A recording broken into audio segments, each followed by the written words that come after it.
Hello future doctors, आप जानते हो हमने लास्ट लेक्चर में बायोलॉजिकल क्लासिफिकेशन में फंगी वाले पोर्शन की इम्पॉर्टेंट क्लासेस की एग्जांपल्स लर्न करी थी। फाइकोमाइसिटीज, एस्कोमाइसिटीज, बेसिडियोमाइसिटीज, ड्यूटेरियोमाइसिटीज, इन सबको हमने कवर करा था उसमें। तो फिर उसके बाद वाले लेक्चर में आपको मैंने बताया था PYQs कवर करेंगे। बीच में जन्माष्टमी आ गई तो मैंने नहीं कोई वीडियो अपलोड की, और कल मैं थोड़ा बीमार थी तो इसलिए नहीं की, उसके लिए सॉरी। तो इसलिए आज मैं 2 वीडियोस अपलोड करूँगी। अभी हम फंगी के बारे में कुछ बेसिक चीज़ें देखेंगे, उसके बाद नेक्स्ट वीडियो आ जाएगी रात तक, तो उसमें हम PYQs कवर करेंगे। अब हम स्टार्ट करते हैं फिर फंगी के बारे में थोड़ा बहुत जो हमें पता होना चाहिए। ठीक है, फंगी जो है ये कॉस्मोपॉलिटन होती है, मतलब हर जगह पे मिलती है। एयर हो चाहे वाटर हो, सॉइल हो, आपको हर जगह पे फंगी मिलेगी। तो हम वर्ड यूज़ करते हैं कॉस्मोपॉलिटन। लेकिन इनके स्पोर को जर्मिनेट करने के लिए कुछ कंडीशन, स्पेसिफिक कंडीशन है वो चाहिए, जैसे ह्यूमिड और वार्म क्लाइमेट। अब जैसे हमारा फ्रिज होता है, रेफ्रिजरेटर होता है, उसमें कोल्ड और नॉन ह्यूमिड क्लाइमेट प्रेजेंट होता है, तो वहाँ पे इनके स्पोर जर्मिनेट नहीं कर सकते। तो हमारी फंगी को जर्मिनेट करने के लिए ह्यूमिड और वार्म क्लाइमेट चाहिए। ठीक है, कोल्ड और नॉन ह्यूमिड क्लाइमेट में ये जर्मिनेट नहीं करेंगे। तो अब हमने देख लिया कहाँ पे रहते हैं ये लोग, कहाँ पे मिलेंगे, और जर्मिनेशन के लिए कैसी कंडीशंस इंपॉर्टेंट है। नेक्स्ट है इनकी सेल वॉल। फंगी की जो फंगी की सेल वॉल है वो काइटिन और पॉलीसेकेराइड्स की बनी होती है, मेनली काइटिन की बनी होती है। और अब नेक्स्ट न्यूट्रिशन। इनका न्यूट्रिशन 3 टाइप्स का है, लेकिन जो मेन टाइप है न्यूट्रिशन का वो है सैप्रोफिटिक।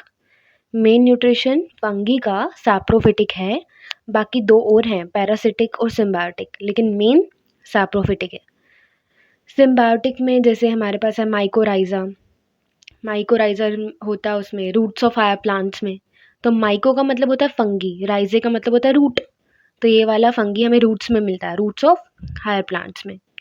दूसरा हमें पता है लाइकेन, एल्गी और फंगी के एसोसिएशन को बोलते हैं, जिसमें एल्गी जो है वो खाना बनाएगा, फोटोसिंथेसिस करेगा, और इन रिटर्न फंगी जो है वो वाटर मिनरल्स प्रोवाइड करेगा, शेल्टर प्रोवाइड करेगा।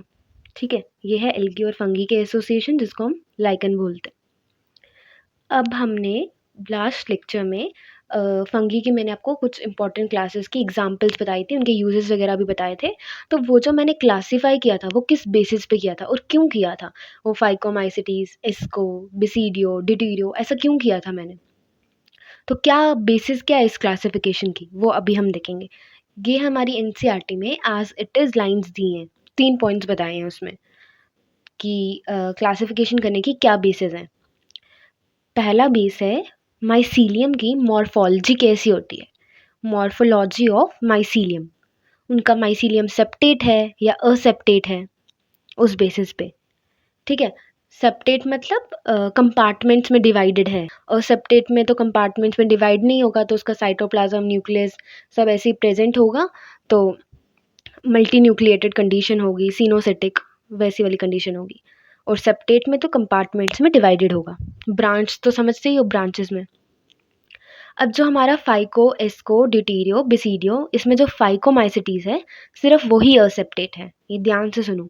फाइकोमाइसिटीज असेप्टेट है, बाकी जो भी है ना हमारे, वो सारे सेप्टेट एंड ब्रांच्ड हैं। तो तुम यही याद रख लो, जो डिफरेंट वाला है बाकी तो सब सेप्टेट है। तो फाइकोमाइसिटीज असेप्टेट है, all rest are septate and branched. ठीक। अब है मोड ऑफ स्पोर फॉर्मेशन। ये लोग जो स्पोर्स बनाते हैं ये कैसे बनाते हैं, इनके स्पोर एंडोजीनियस है, इनके स्पोर एक्सोजीनियस हैं, वो सेक्सुअल तरीके से बना रहे हैं या असेक्सुअल तरीके से बना रहे हैं। तो इसमें भी हमें पता है ड्यूटेरियोमाइसिटीज में तो सेक्सुअल स्टेज प्रेजेंट ही नहीं होती, हमने देखा था, इसको इम्परफेक्ट फंगी भी बोलते हैं। तो ड्यूटेरियो में सेक्सुअल स्टेज प्रेजेंट नहीं है। ठीक है, और जो हमारे बिसीडियो हैं उनके पास असेक्सुअल स्पोर्स नहीं है, सेक्सुअल ड्यूटेरियो के पास नहीं और असेक्सुअल बिसीडियो के पास नहीं है, एब्सेंट है उसमें। ठीक है, तीसरा पॉइंट है फ्रूटिंग बॉडीज़। इनके पास फ्रूटिंग बॉडीज़ प्रेजेंट है या नहीं है। अब किस में प्रेजेंट नहीं है वो याद रख लो, जिसमें है वो बच गई। फाइकोमाइसिटीज और ड्यूटेरियोमाइसिटीज में कोई फ्रूटिंग बॉडीज़ प्रेजेंट नहीं होती। एस्कोमाइसिटीज़ में होती हैं, जिसको हम एस्कोकार्प बोलते हैं। बेसिडियो में होती हैं, जिनको बेसिडियोकार्प बोलते हैं, लेकिन फाइकोडिट्यूरियो में नहीं होती। तो 3 हमने पॉइंट्स देखे इस फंगी को क्लासिफाई करने के। पहला था माइसीलियम की मॉर्फोलॉजी कैसी है, वो सेप्टेट है या असेप्टेट है। स्पोर फॉर्म करने का मोड क्या है, तरीका क्या है। और थर्ड पॉइंट था फ्रूटिंग बॉडीज़ हैं या नहीं हैं। तो ये 3 पॉइंट बहुत ही इम्पॉर्टेंट है। तो बस यहीं पे हम कवर कर लिया हमने अपना फंगी के मेन पॉइंट्स। तो अभी इसके बाद एक लेक्चर आज ही आएगा जिसमें हम वो 2 पीवाईक्यूज़ कवर करेंगे। सो थैंक यू स्टूडेंट्स, आज के लिए इतना ही, मतलब अभी के लिए इतना ही। एक और वीडियो आएगी, आज ही आएगी। तो पढ़ते रहिए। All the very best. Thank you, bye.